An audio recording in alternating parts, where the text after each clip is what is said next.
Hi guys, it's Crystal with Design Bundles. Today we're going to make this really cute t-shirt. So if you guys are a Plus member, these are 1 credit right now and there's several to choose from. So this is actually a kid's t-shirt and I made the design as big as I could, but sometimes you're going to run into problems like seams with your heat press. So today I'm going to show you guys how to use pressing pillows to avoid those seams. So let's go ahead and get started. All right, so let's go ahead and make a t-shirt. So this is the super cute design we're using today. The first thing that you want to do, as usual, is prep your t-shirt. When it comes to sublimation, you need to make sure you are lint rolling. You definitely don't want to skip this step. Also, this is a Cricut blank t-shirt, and then I'm going to actually just use my Cricut pad. So if you guys have a Cricut pad, you can use that. You can use any sort of pressing pillow you have, or I also have these pads here. They almost look like mouse pads. Those work as well.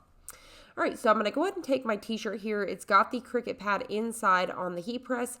And what this is going to do is allow those seams. So when we go to press, it's just going to get that t-shirt. So it's going to go around the seams. The seams will fall on the side of that mat. So now what you can see me doing is adjusting my heat press for the mat. So you definitely don't want to leave it at a super firm pressure or that's going to leave marks on your t-shirt. So keep going until you get a nice feel like you can see there. It just kind of easily came down like normal. So it has a medium pressure. So now what I'm going to do is I'm going to just leave that right up there. Or you could also bring it back to your table if you feel more comfortable. And I'm going to go ahead and fold my paper in half and get my sublimated design down, tape it, apply a piece of butcher paper on top to protect my press, and shut it for 60 seconds.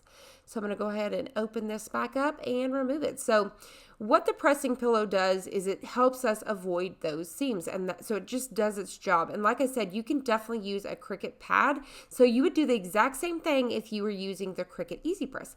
I hope you guys found this helpful. If you did, please hit the like button down below and subscribe, and I'll see you on the next one.